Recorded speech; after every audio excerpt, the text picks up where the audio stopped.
Hi, everybody, and welcome to the Brim Fishing Project. In this episode, we are heading to Tuggerah Lakes, just north of Sydney. The first time we've been there on the show. Anyway, for the Action Fishing Tournament's catch photo release round, which was held on the 9th of March 2024. So, look, a great little comp. They're really ramping up these guys with the Action Fishing Tournament Sydney, and definitely something to look out for if you're in the area. Anyway, I'm going to hit the intros and then I'm going to tell you all about what happened. Here we go. Welcome to the Brim Fishing Project. This is where you need to be every Tuesday to find out all the latest tips and tricks to help you target brim on lures. You'll get to hear from some of Australia's elite brim competition anglers and see how they were able to achieve their results in competitions around the country.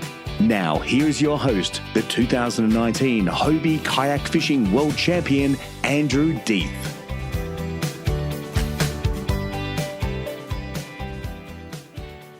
I got to tell you, I still like the intro music. It still makes me happy. However, when I do get things up and running and when we get Chris Purnell back in the country, I'm going to get him to record an intro for me. How good's that? All right. In other news, had a good little weekend away with a couple of guys, which I'm going to tell you about at the back end of the show. And yeah, this little episode here, the Action Fishing Tournaments, like I said, they're ramping up. Great little kayak tournament for anyone that's just wants to get started. Yeah, just you don't have to have a live well, you don't have to have a fancy kayak. You just got to get out there and have a brag mat and go and catch some fish. All right, so let's just have a look at what all the bite periods and tides were for the day. So the 9th of March, 2024 in Tuggerah Lakes, we had a major bite period at 10:44 through to 1:14 p.m. We had a high tide at 8:13 a.m. at 1.74, so rather large tide, running down to a low tide at 2:49 p.m. at 0.05 of a meter. All right, so this little competition they have a capped number of entrants there, so just 50 guys. And which I think is really good because it kind of, it's good to do the big comps. I think it's good to do the small comps.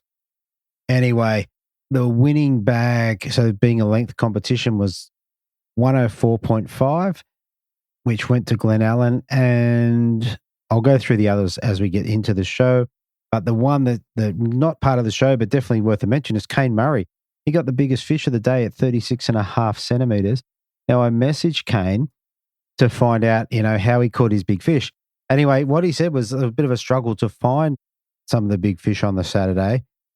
Anyway, he used a Pro Lure S36 in combat, and he saw a large piece of weed floating with some ripples around it, which looked good. So quick cast beyond it and rolled it back. And as soon as it came alongside the weed, it was smashed. And that was enough to give him a big brim for the competition. All right, I'm going to get into the angler interviews. Few great people here. I mean, all these anglers have got a bit of YouTube presence and Instagram, so definitely jump on that. Carl Dubois Fishing, the finesse angler is Abs, and I'm not sure what Glen Allen goes under, but I know if you look out for it or hit him up on Instagram or Facebook, I'm sure he will tell you all about it. All right, let's get into the angler interviews. All right, so first up in third place, we have an angler with the largest fish of 34.5 centimetres. A total bag length of 100.5. I'd like to welcome for the first time to the Brim Fishing Project, Mr. Abs Mashlawi. Did I get that right? You got that right, mate. That's the first, mate. I hesitated when I went to say it. Same as Craig, mate. Last tournament. That was a cracker. Very good. All right, mate. So I think we've spoken before, and you've listened to the show a bit. But, mate, here you are. You've had a cracking result up there at Tuggerah Lakes. Yeah, it's a pleasure to be here, Andrew. I've been listening to the show since I've got into my brim fishing. And, yeah, it's all too surreal, mate. I've never expected in a million years to be on the show. Oh. And I never expected to be on the podium either. Well, there you go, mate. Nice and straight up. So this, like I said, I do know, like this is your second comp, I think? Yeah, this is my second comp. I've been brim fishing for about 3 months now. Well, there you go, mate. That is amazing. All right. I want to get straight into it. So I know that you didn't get a chance to have a pre-fish. Mate, tell us about comp day. How did comp day go for you? Start at the start and give us a rundown of how you caught your fish. Well, from the start, I did a bit of research prior. So I did all that YouTube and Googling, and I spoke to a couple of locals that I know, and all that information I thought was going to help me. But I had that many marks on my Google Maps that when the morning came, I'm like, where am I going to start? Sure. And I overheard a few people saying that they're going to head to Chittaway Bay. So I did not want to go that way at all and, bump into another 10, 15 people because I do get a bit overwhelmed. So I wanted to go somewhere that's a bit far and away from everyone else so I can just be comfortable and do what I need to do. So I started off, I pedaled an hour towards Wyong Creek. Right. Yeah, about an hour it took me to Wyong Creek, and there was only one other angler in front of me. Yeah. I don't know how he was in front of me, mate, but he was about 200 meters in front of me, and I was pedaling my absolute heart out. Right. How good's that?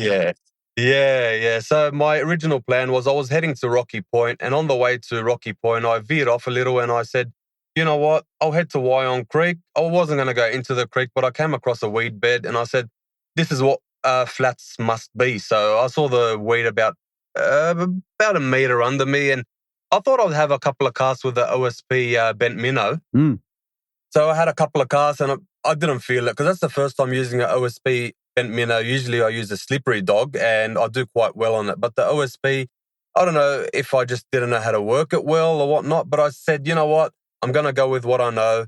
And I put on the trusty Daiwa rolling crank in the brown Suji color. And first cast, mate, 34 and a half. Right. So biggest fish. So it must have been third or fourth cast of the day. That's amazing. Yeah. Third or fourth cast of the day was my biggest fish. And it was a bit of a hassle as well because I cast it out, I hooked the fish, everything was all well. And I left my rod on the side of me, the one with the OSP bent minnow. And unfortunately, that got tangled up with the net. So I had to think pretty quickly. That wasn't the only thing, Andrew. I had one of the anglers as well that came up from behind me. I didn't notice him. And maybe he didn't know I was onto a fish or something. And he came up right beside me. And I'm like, oh no. So I had to really put my rod tip down into the water. And I managed it all. I opened my bail arm for the other rod and still used the net to net the fish. So it all went well. Oh, there you go. Well, you got it in. Well, that was lucky, mate. It could have cost you. And that would have been not great. Yeah, I'm not the type of person to show too much excitement, but when I did catch that fish after all of that, I was pretty excited, mate. Absolutely. And just in terms of the take, were you just rolling it, or were you pausing or anything particular? Slow rolling, and I was kind of high sticking the rod. One of my mates fished it a couple of days before, which is Jamie Cole. I'm sure you know Jamie Cole. So he told me that what he was doing was he was using a shallow crank and he was holding his rod tip a bit high so it wasn't fouling up with the weed. Yeah, so that's what I did. I held it a bit high and I was just really slowly rolling it and I was giving it a couple of pauses in between. And yeah, the fish were just swiping at it. So it wasn't your usual aggressive take. Yeah. I kept feeling taps and to me, it felt like the fish were just fighting over it and just swiping at it with their heads. And yeah, just slowly had to wind it on and the fish was on and it was quite aggressive once I did hook it on. Yeah, very nice. All right. So that was your first fish. How'd the rest of your day play out? I had a cast right after that first cast, mate, and straight on. Really? Straight on. Yep. The second and fourth cast after that was a fish on. Right. So I had my bag and an upgrade within 20 to 30 minutes. Right. Nice. Yeah. So you had, as your biggest fish was a 34 and a half, so you must have had another couple of 32, 33s. Yeah. Where did they come in the day? They slowly came in throughout the day. So it was only like a half a centimeter upgrade at a time. So it wasn't anything major and I couldn't really locate any kickers either. So yeah, I was fishing real hard and I was landing a lot of fish, but they were all the same size. They were all, I would say, late 20s to early 30s fish, but yeah, no real kickers. Sure. Okay. I think you said early on that you end up getting all your fish on the rolling crank. Yeah, so the fishing slowed down a little and I decided to head to my original plan, which was Rocky Point. And to my surprise, I bumped into one of the anglers, Jamie, and he fished one side, I went down to the other side and I fished the other side and we were both catching fish, not as many as the first spot. So it was far and few between, but there was a few fish. I think I did upgrade by half a centimeter there. Yeah. But it did slow down and it was a kind of a different style of fishing there because you're right up against the edge and it was rocks, sand, and weed mixed together. Mm. So I was getting flatties as well because there was a fair bit of sand there. Yeah, nice, nice.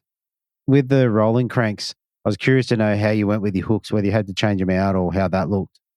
I used it for the most part of the day towards the end, and one of the trebles ended up coming off. I don't know what it was. I think the split ring was still on there, but the actual treble was gone. Yeah, yeah. It's unusual, but can happen. But I've never had it happen to me before. But yeah, that happened to me, and I instantly just changed to the exact same lure in the same color and everything, and still worked. Still worked. Yeah, nice, nice. Did you get fish all day? Like you continue to upgrade, or did it sort of die out, or how'd that look? It didn't die out at all. So I made the decision to go and head over to the mouth of the Wyong Creek again, where that weed bed was. And the wind had picked up a little bit by then. And I don't know if that really turned them on, but it was literally a fisher cast. Wow, wow. Yep. That's crazy. That's crazy because I know, like in all comps, there's people who catch a lot of fish and people who catch none. But it sounds like you had a cracking day. Absolutely wonderful day, mate. I've got it all recorded as well. So I'm pretty sure I landed over 15 fish. Oh, that's hectic. That's hectic. So like I haven't looked, mate. Have you got a YouTube channel or something? You're going to post this up or Facebook or? Yeah, I use YouTube and Instagram and all the other socials, but I usually just focus on my Instagram and YouTube. So my YouTube and Instagram name is both the same. It's The Finesse Angler, one word. Yep. Okay. I have seen that actually. Yeah, very cool. Yes. So I've really been trying to focus on my recording and stuff. I thought, why not? You know, you got a camera strapped to your neck. You may as well take it out with you and get some footage of all the fish you catch. And surprisingly, last few sessions, I've landed a 40 and a half centimeter tipper and a 44 and a half that's good fish. Centimeter tipper, Yeah, which was a fish. great fish. Great fish. Yeah. Yeah. You want that in a few weeks when we fish in the Hobies again. Oh, I'd love to see something like that, Andrew. Someone will get one. Oh, yeah. All right. So in terms of rods and reels and things, like what sort of lines and leaders were you running for the day? So that one rod that I was using was the Daiwa Infeet SK in the 722 LRS. So that's a regular taper. Yep. That was influenced by Adam from fishing.com.au. I've watched his videos religiously, and I asked him on one of his videos back when I was new that what does he think of them, and he told me that they're great rods, and ever since I've got it, I've absolutely loved it. So I've got that matched with a Revelry 2000 shallow spool with the new Daiwa Expedition P6 in the orange. Yep. And I'm using a 5-pound fluorocarbon Daiwa X-Link leader. Yep. Which I've found is my perfect line class for my fluoro. I've used 4 and I haven't been able to tie FG knots properly on the 4. I keep snapping them by hand. Okay. I thought it's a bit too light. No, more practice, mate. More practice. More reps. You'll get there. Yeah. I've just found the 5-pound to be my happy medium. Oh, 5 pounds great.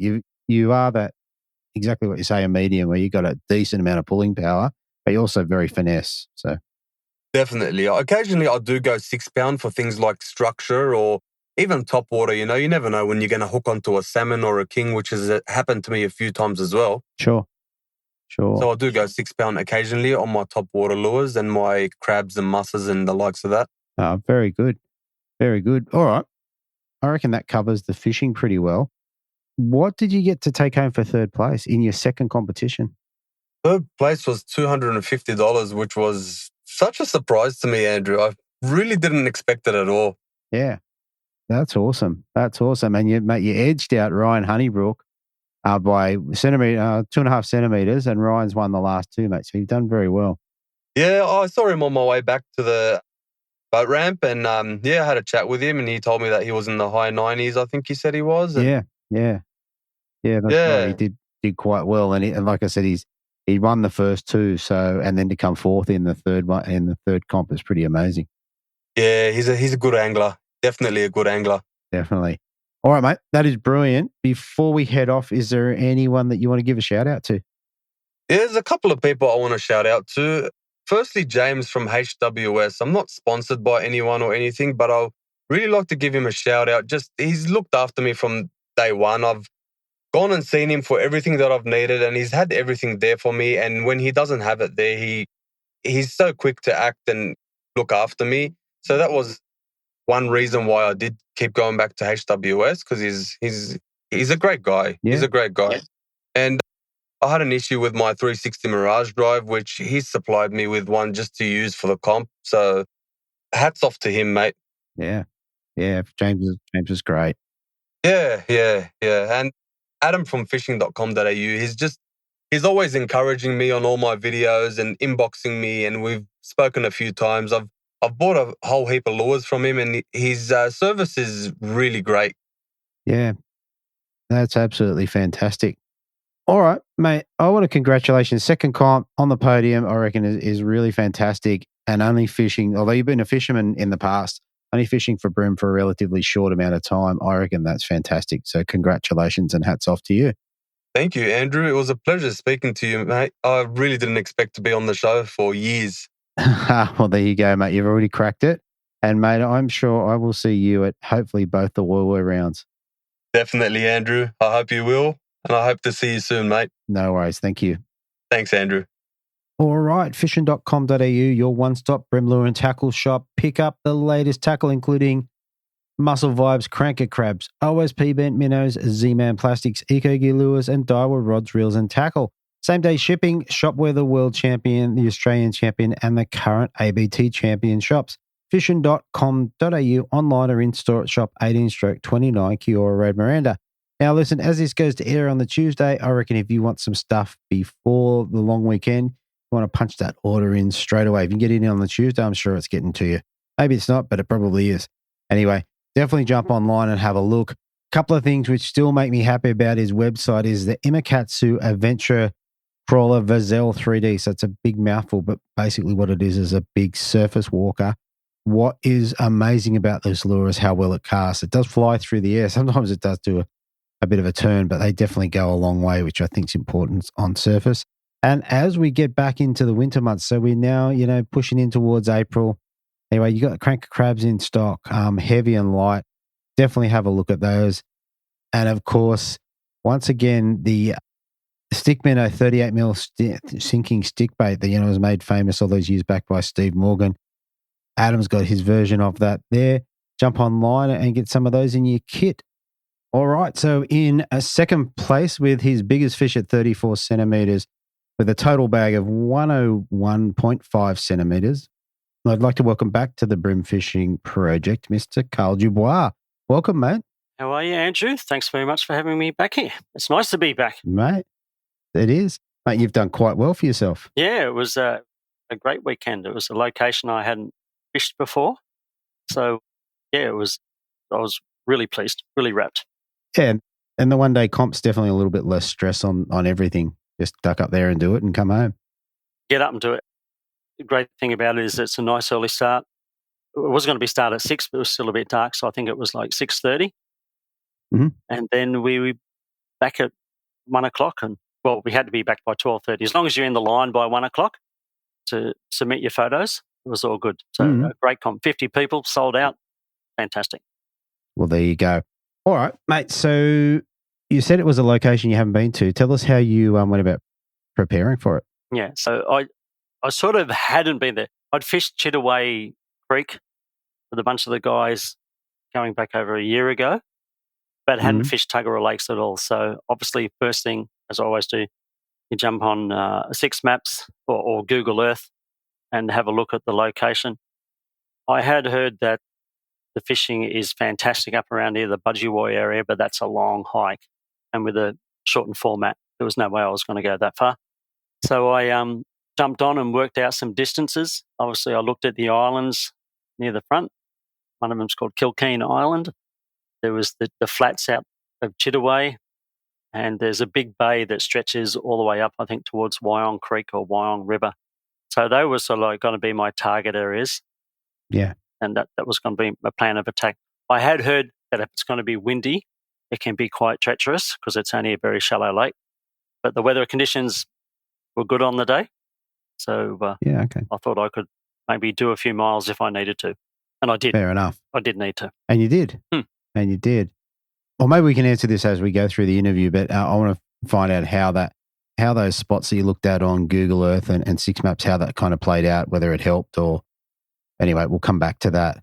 So, mate, you've said you left off at about 6:30. Give us an idea of how your day went, how you went about catching fish. Did they come early or slow, or what was it like? It was a rather slow start. I went out to the Kilkeen Island, and because I'd never fished it before, and the water was surprisingly murky when I went out. So I couldn't really tell where it was a lot of weed patches, but I had heard that there wasn't as much weed as, if you look on Google Earth, it seems extensive weed beds. I'd heard that a lot of that had gone. So I went out there and started just rolling some hard bodies in about right on the edge of the drop-off there. So it's about that 1.5. Mm-hmm. I had a pimped green lure from St. George's Basin, which had done really well. I'm thinking about the second cast, a chopper tailor took it, and it was gone. Oh. So then I just started rolling another hard body, and after about 10 minutes, nice hook up, a few good runs, and I thought, oh, this is a good start, and it was a cracker. It was a 35-centimetre luderick. So after a bit of cursing, Yeah, fair enough. someone said go out and catch a luderick with a lure. You wouldn't be able to do it. So that was it. And I hung around there for about 20 minutes, didn't get anything else, so I dropped out a little bit deeper, started fishing some vibes and some blades, just some shiver vibes. And there was a lot of floating weed around, so hooking up a lot on the weed. So I thought, right, I'm going to move. So I got out my phone and looked at Google Maps, and I looked Chittaway Point, the entrance to Chittaway Creek was about 2 kilometres away, and it was about 4 kilometres to Wyong Creek. So I thought, I'll go to Chittaway. Nice easy jaunt over there. When I got there was already about 5 kayaks, and they were in quite close. So I thought I'll just stick out on the edge. But the water was even dirtier over at Chittaway. At one stage, I was fishing in only about 700 mil deep. Still couldn't see the bottom. It was okay. filthy. Wow. So obviously, with that dirty water, I thought I'll start to throw some darker lures. So I had I think it was a Pro Lure D36 in the black. Yep. So that's the deep, I think it is. The deep, yeah. Yep. So I just started, because I couldn't see where the weedy patches were, I just thought I would start fishing along the edge where it dropped off into about 1.6. And probably maybe at 10 o'clock or maybe just beforehand, it would have been a bit beforehand, I suppose, I picked up a absolute beast 24-centimetre fish. But this is a CPR, so it's not a legal fish. However, in a catch photo release comp, every fish counts. Yeah. So no donut for me. High fives all around. I was the only one there. That was one fish in the well. Yeah, so okay. That was it. Fair enough. And then I just basically thought I'd move around the bay along this edge drop-off, and about half an hour later, I picked up another one on the same lure that was about 29.6. And in these tournaments, you round up your fish. So that counted as the 30-centimetre. So that was number 2. Yeah. Now, I remember shortly after that, the wind just died off completely. Right. So I thought, this is not much fun around here. The water's absolutely filthy still. So I thought, I'm going to cut over towards Wyong Creek and fish the flats out there. From Google Earth, I could see that they were quite big flats, and they came out a long way from the entrance, and I was quite surprised actually how far out the flats did come. Yeah. And when I got over there, I was heading over, I could see 2 other anglers fishing in the flats, and I can never pick out who's on the water, but someone with a hat, and as I got closer, someone goes, "Is that you, Carl?" And it was James Tran. So he'd, good bloke. He had his bag, and I said, "Oh, good on you." And he goes, "Yeah, and Glenn over there." I went, "Glenn Allen," and I thought, right, I'm probably in the right spot then. That's right. And the water was much clearer there. It's about 900 mil deep. You could see the bottom, you could see the weedy patches. And I thought, oh, well, I'm just going to start rolling a hard body over the flats. Now, I was using a deep diver again. The reason why was I just wanted to let it dig down into the sand or the mud and just slow roll it. And I just kept the rod high, light line. I was using the Gosen line braid, 0.6 grade. Yep. And I just had some 3-pound leader, probably Okay. about a rod and a half length, so Sure. 10 sort of Sure. length. And then just started picking up fish over at those flats. Yeah. And that's where I basically stayed for the rest of the day. Right. So you fish now basically on the D36, from what I can understand. When I got over there, I started throwing it. I saw James hook up, and then I saw Glenn hook up, and I hadn't even got a bump, so I thought I'm going to change lures. So I had a pimp tip baby 40 that I had a tackle lure, which was similar to the green one I lost first thing in the morning. And I just started fishing that, and fish started to come on it. So I got like a 26, I think, and then I got a 30. And then I went for a colour change because it went quiet again. And it was another hip baby 40 that I'd pimped, which just had orange nose and orange tail with black eyes. And the fish loved it. They just started climbing all over it. Wind still wasn't up very much. It had probably picked up to about 3 or 4 knots. But we all just kept moving around the flats, and sometimes we'd drop out a bit deeper, 1.1. Yeah. And then you'd go back up into the shallows again, 0.7, give it a bit of a rest. Yeah, okay. Just a slow roll. That's it. Rod tip high. That's it. Give it a twitch every now and then. Yeah. And the fish, they were pretty aggressive. They were punching well above their weight. Right. And have you still got your hip baby? Yeah. So what happened with the hip baby is that 3-pound, fishing it through, hooked up something that definitely felt a lot better. Yeah. And so we let it run. I'm thinking, there's only weed beds out here. And so I got him right in next to the kayak, and he did a run around to the other side. And I thought he'd buried me in weed. And when I had a look, there was actually just a branch sticking out. Right. And I went, ouch. No. And I put my rod down in the water. I'm actually doing a video, and you'll be able to see it in the video. And he just busted me off. He was gone. Right. A few choice words, and it's a bit dirty. And then I didn't have any more of those hip baby 40s. I did have a bingo, which is pimped in the same colour. Yeah. So I tied that on. And literally about 5 minutes later, I was drifting over the flat again. And as I drifted past that stick, the lure was stuck on it. So fish was gone. Fish was gone, but the lure was there. So I scooped it back up, started fishing with it, and it probably caught me another 7 or 8 bream. Wow. Oh, very cool story. Yeah. It was a bit of a fluke. Yeah.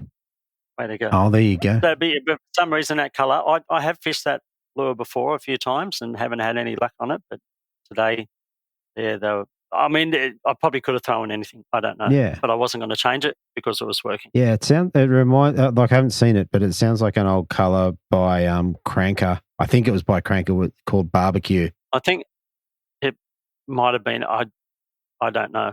I can't remember. I remember seeing it years ago on a lure. Yeah.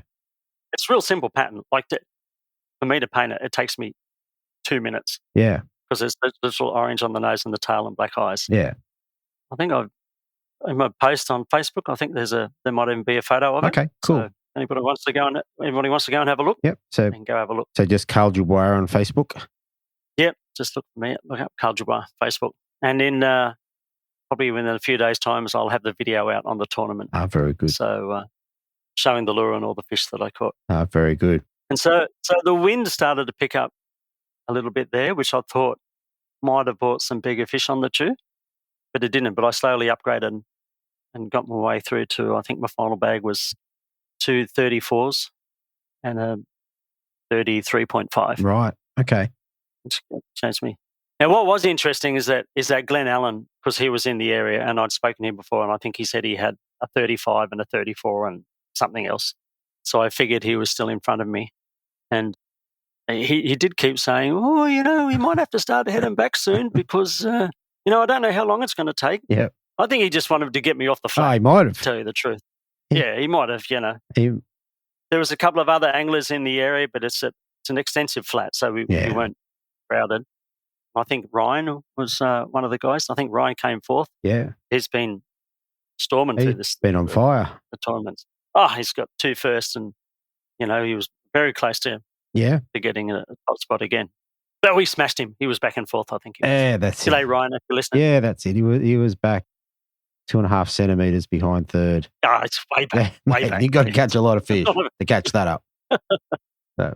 Very good. So I think, tallied it up, I think I got 17 or 18 brim in total. Yeah, nice. So, but they range from, I think the smallest was probably 10 centimeters. Yeah. But there was a few between that 25 to 30 size. So it was a really good session on there. It's fair to say you didn't struggle to get your 3 legals. No. Once the move, I think, was key from Chittaway. I just felt the water was too dirty there, and I just didn't know where I was fishing. As soon as I got to the Wyong side, you could see where the weed patches were, and you could start to target those sandy patches. Yeah. Okay. Yeah. So, and I think the light line obviously helps as well in those situations over the flats. Yeah. Yeah. So look, just one more thing before we move off the fishing. If you had to go up there and do the day again, how differently would you play it? I would have probably gone straight to those flats. Yeah. Yeah. I would have gone straight over there. Yeah. Okay. But it's, hindsight's a perfect thing. Yeah. All right. I'm sure people probably got fish over at Chittaway as well, but because I don't know the area well enough. You might be fishing one area, but 200 metres away is where you need to be. Sure. If you don't know, it's lucky, like I said, like that. But that, looking on Google Earth and having a look and seeing where the flats are, it was key to me to nail down 3 locations that I wanted to try, and luckily the third one was on fire. Was a charm. Yeah, it worked out well for me. Yeah, like you said, it's pretty good to look back in hindsight. All right, mate. For third place, what did you get to take home? Second place. I got to say I was going to $400. It was. Oh, that's very tidy. So it was. It's fantastic. The way the guys do it is excellent. They just basically at the end of the day take down your bank account details and transfer the money straight away. Boom. So there's no waiting. Yep. Yeah. Were they okay with putting it in Natalie's account? Yeah, basically, yeah. So she's already, by the time I got home, she spent it. Fair enough. So it was all good. Everyone was happy. It's a great format, though, especially for people that want to dip their toes into the tournament scene. Yeah. It's nice and casual and relaxed, and the Hobie ones are as well. But you don't need a live well because they're CPR. Yeah. All right. So you could just have a crate on the back with all your gear. You don't have to worry about trying to keep your fish alive. You just take the photos. Yeah. And away you go. And that way then you can, if you like the tournament scene, which all of us do with the Hobie scene, we all love it, then you can invest in a live well further on down the track. Yeah, exactly. Look, it's a cheaper way for a couple of reasons as well. Like if you're local to Sydney, most of them you'll be able to drive to them within the day. And so you don't need accommodation. Yeah, just a cheaper way to come and have a crack. And if you're a bit time poor, like for the guys out there who've got families and commitments and all that sort of stuff, you're a chance. They run them on Saturdays and Sundays, so everyone potentially gets a crack at it. It's a great idea having that. And having that, like I said, that shorter format starting at 6 or 6:30 and finishing a bit earlier, it's great. You have less time away and just get out and have a bit of fun and catch a few fish. Yeah, in your case, make a bit of money and go home. Yeah, that's good. Fair enough. Wish all the comps were like that. That's it. All right, mate. Before we head off, is there anyone you want to give a shout out to? Yeah, definitely. So there's Gladiator Tackle. I've been with Steve from Gladiator Tackle with them for 9 or more years now. Love their gear. Their Ghost and Braid is second to none, I think. I use their battery-loaded FC for my spinning fluoro, and also use that for leaders. The lures are obviously they have the Hip Baby 40s, which is my favourite, and the Bingos, which everybody knows, and the prawns, the Tackle House prawns, which I would have normally thrown those over the flats, but I'd left all my surface lures at home, so I was kicking myself for that. Come on. Luckily, I think they would have been climbing all over those smash poppers up there. But stuff worked. And obviously, James Kilpatrick from Hunter Water Sports. James, top plate. Everybody knows who he is. He really looks after everybody at every comp, even if people they're not a customer. But yeah, if you're looking for one, well and truly. And the links, that's what I fish from on the weekend. Perfect, mate. It's a fantastic platform for fishing those lakes. Like I said, the wind did pick up a bit in the afternoon coming back. Yeah. A little bit of chop. They're not unstable at all. No, very stable. Very stable. You've got one as well, I think, haven't you? Yeah. Yeah. So part of your fleet. And for fishing the rivers and these tournaments, they're unreal. Definitely. And definitely. Absolutely love it. Yeah, definitely for that sort of. So call James from Hunter Water Sports. He'll look after you for sure. Yeah, definitely. Yeah. And of course, finally, the wife, because she's the one that lets me escape to do these things, which we all love to do. Fair enough. Yeah, fair enough. All right. That is brilliant, Carl. Well, mate, good to talk to you again. Hopefully we get to talk to you again as the winner or the place getter in some of the upcoming comps. So fingers crossed. We've got Woi Woi coming up fairly soon. I know that much. So there's an AFT one and there's a Hobie one. That's right. Which will be massive. Yeah. And so that'll be good. And final big shout out to you, I guess, because you're providing valuable information to all us brim anglers, and said people can. There's a wealth of information in all your past podcasts, so you'd be a fool not to subscribe and listen to these podcasts, because you're getting all the top anglers on there. Oh, I'm not saying I'm the top angler, but you're getting a lot of good people on here. Well, all the top anglers till today.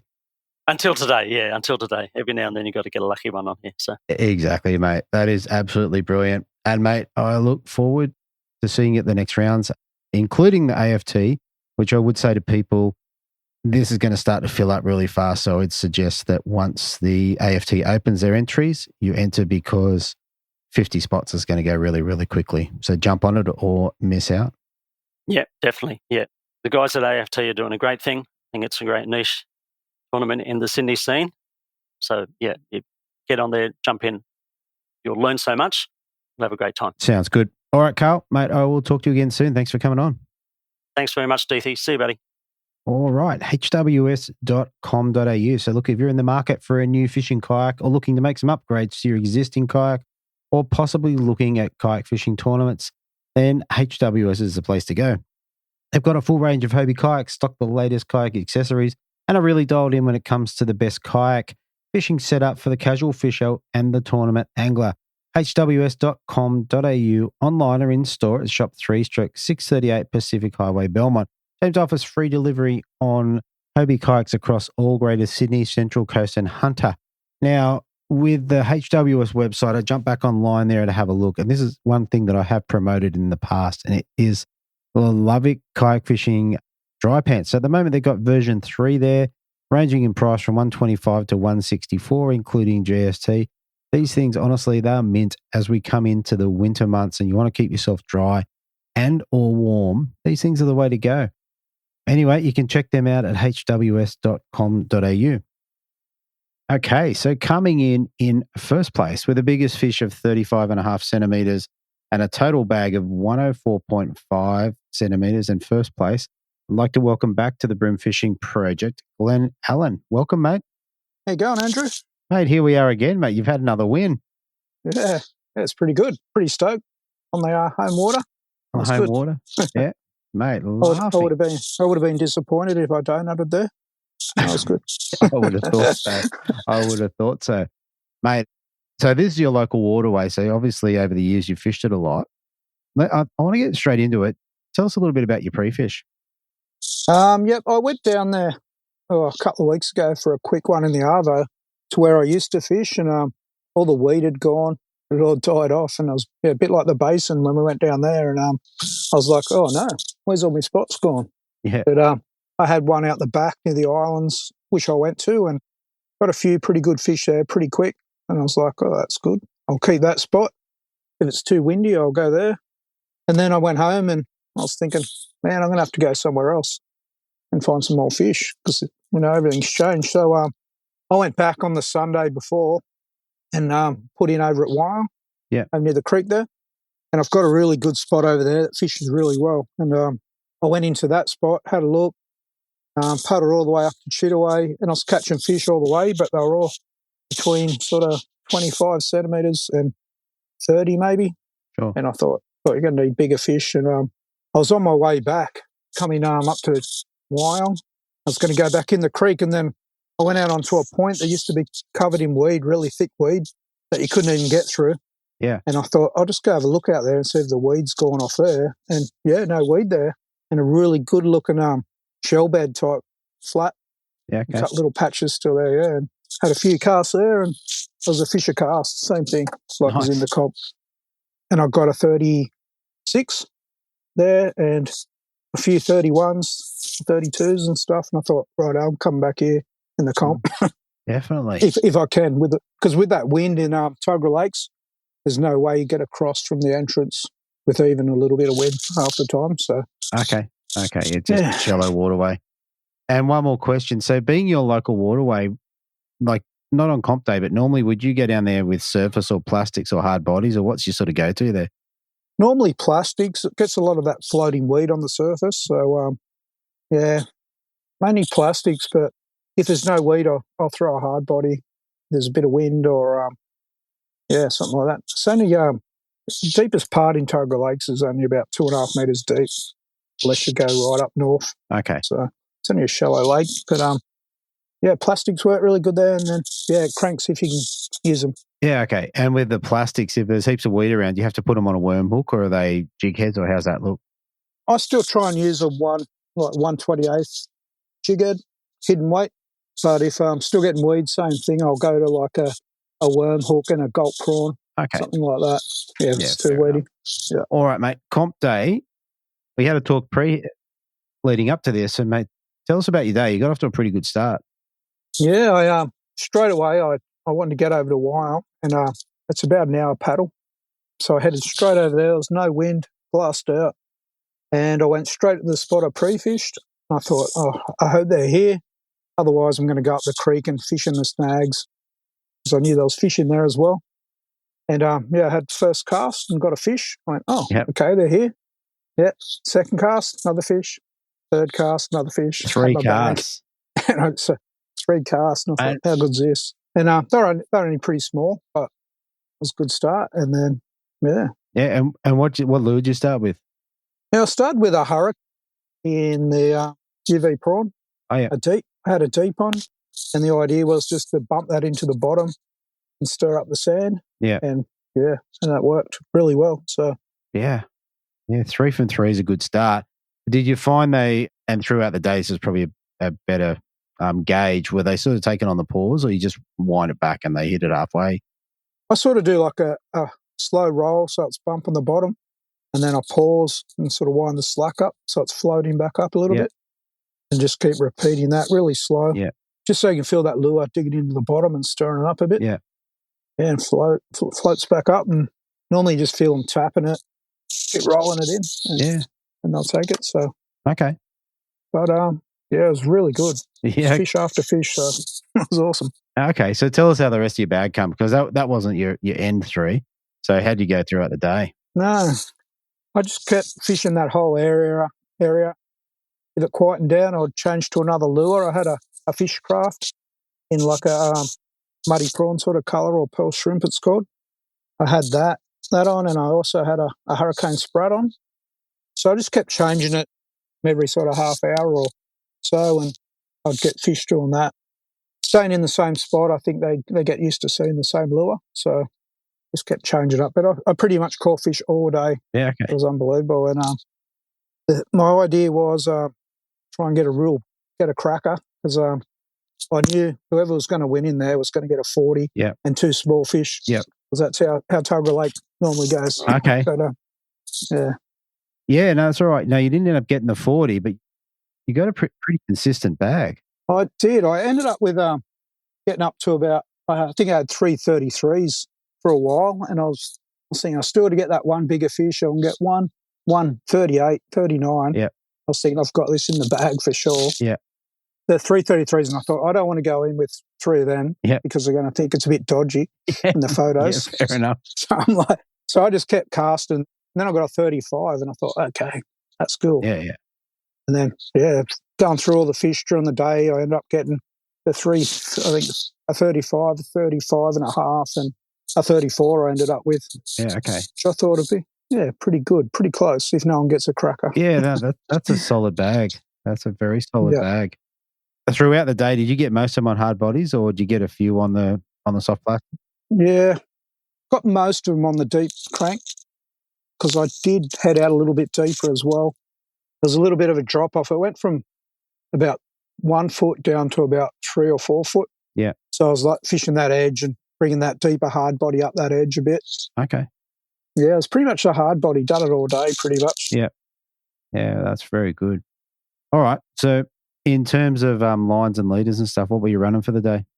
Yeah, I was just running 4-pound line leader, pretty long leaders, about 2 rod lengths. Yeah.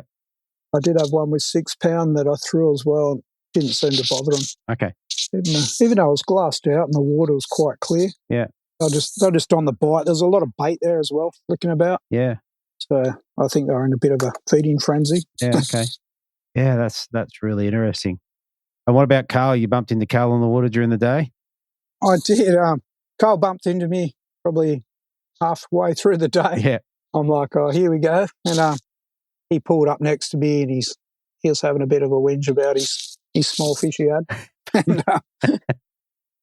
And then I hooked up in front of him and he's like, oh, they're here. And then he's like, I've got a bite. And then after that he was on, and then I think he upgraded his whole bag there.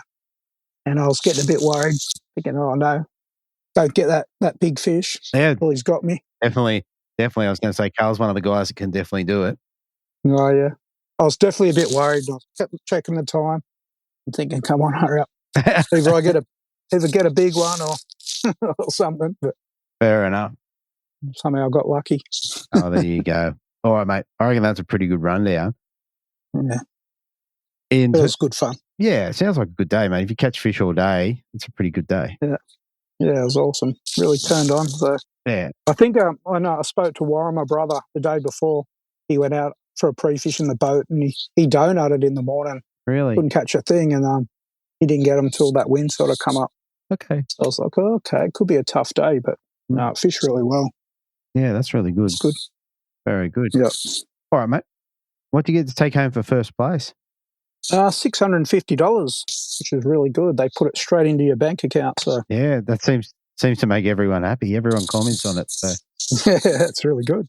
And $650, 10 to 15 minutes away from your house is not too bad at all. No, better than working. Yeah, no petrol, no accommodation, nothing. Nothing. It's good. Fair enough. Worked out really well. Did you lose any lures? No, I didn't even lose one lure. I caught about half a dozen flathead. I know about 3 of them swallowed it. Yeah. And somehow it didn't bite me off. There you go. So I still got the lure inside. It's got hardly any paint left on it. Yeah. I think I changed the trebles 4 times out there. Okay. I was there. Yeah, very good. Very good. All right. Mate, one more thing before we head off. Is there anyone you want to give a shout out to or say thank you to? Yeah, I've got to thank James from Hunter Water Sports up there at Belmont. He's been really helping me out with the kayak stuff. Also, Samaki, they've been still helping me out in Fishcraft lures. X-Braid, been using that braid, find that really good. And also Dizzy Scent's been fixing me up with heaps of scent. So kayak stinks pretty much. Fair enough, the new kayak, the new Hobie. Yeah, I was putting that on as well. There's one, a new one he's got a bait fish one. Yep. I was rubbing that on the hard body as well. I don't know if that was helping to get the bigger fish or not. But hard to know. Yeah. Hard to know. It's hard to know. Very good, mate. Very good. But I do like the fact that the new kayak smells like fish. That's pretty good going. Yeah, that's it. Yeah. All right, mate. Well, yeah, let's get a bit of mojo in it now, hopefully. Definitely, mate. Definitely. All ready for Woi Woi. Yeah, I hope so. All right. Well, mate, congratulations. And, mate, I reckon we've got 2 comps at Woi Woi in the next sort of 6 weeks or 8 weeks or whatever it is. I reckon there's a very good chance we're going to have a chat to you again. So, mate, congratulations again. I'll talk to you soon. No worries. Thanks, Andrew. Thanks, Glenn. See you later. Bye-bye. All right, so there's our 3 anglers. What a great little crew. We got Abs, who's just new to the kayak fishing scene in terms of brim comps and has done very well for himself. We've got Carl Dubois. Always good chatting to Carl, and he's always interesting. He's got a great little YouTube channel there, so if you want to see firsthand what he did, he nearly always puts something up. And then Glenn Allen, who is just becoming a professional as this and has, taken out another comp. I look forward to seeing who is going to take out the Woi Woi comp, which is 2 weeks before Anzac Day. So if you want to get on that, entries are already out and it's 50 people only. So if you want to go there, seriously get in and enter or you are just going to miss out. All right. The other thing that we've got coming up with Sacred Soul Wellness out of Caringbah. So if you're into the yoga thing, we are going to have that beginner course up and running soon. So it's a couple of weeks away. If you want to get on it, it was really popular, and we've actually got at least 1 or 2 people returning from the first one, which is a testament to how they felt about it. Anyway, Sacred Soul Wellness, look them up, give Jamie a call or contact me and I'll sort you out in terms of that. The other thing that we're toying with is, because a lot of the audience here is not obviously in the Shire, I can't understand why, but a lot of people are not in the Shire. We're talking about putting a little 3 or 5 part course together, which will be available for just a small fee. And you can do some of this stuff at home as sort of try to make some improvements in your own mobility and what have you. There's something tailored towards fishing anglers or just guys and girls of our age that just need a little bit of mobility. And there's a rumor that it could have a really good model in it. You probably won't be able to do half the stuff. So anyway, if you're interested in that, shoot me a message and I'll get an idea of interest and we'll go from there.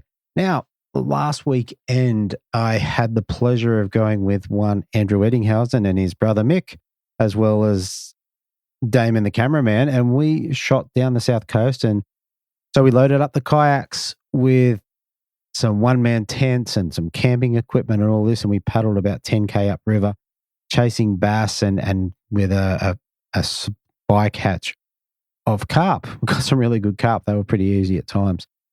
Anyway, we put together a TV show about 10 weeks' time. I think it'll air. So if you want to check that out, I had a great weekend. It was the first time I'd ever camped on a riverbank. Certainly the first time I've ever loaded the kayak up with tents and all camping stuff and fishing gear. And, it was amazing what we could fit on the kayaks. The lynxes definitely shone through. Like, these guys had boxes front and back, and they were full of tents and cooking equipment and food and all sorts of stuff. And they really, really handled it very well. So they were able to fish with these kayaks loaded up. So anyway, you'll be able to see that at some point. That'll air on Escape with ET. So that was pretty fun. I was pretty excited to be part of that and a bit honoured to be asked. So thank you to ET. Not sure that he'll be listening, but in any case, I do wish to say thank you. It was a really good experience, and I'm pretty happy to have been part of that. All right, so I reckon that's it for the show. We'll be back next week. We are heading to Tasmania. In a couple of minutes, I'm just about to interview the winner, Dylan Pace, from I can't remember which one it is. Swanport, maybe? I can't remember. Anyway, Swan River, nobody knows. It's had something with Swan in it. Anyway, I'm about to talk to Dylan. So anyway, I'm going to hit the outros and I will talk to you next week on the Brim Fishing Project. Thank you so much for tuning in. And I did forget something. So I'm going to tell you before I go. I did actually start publishing to YouTube. So it's just audio. I don't have a plan to do video conferences with the guests at this point. But what it means is you have another platform to listen from. So yeah, definitely jump on YouTube and have a look. Anyway, let's hit the outros and I'll talk to you next week on the Brim Fishing Project. Thanks for listening. Hopefully you were informed, inspired and entertained. If you were able to learn something or just enjoyed listening, please consider subscribing and rate us on your favourite podcasting platform.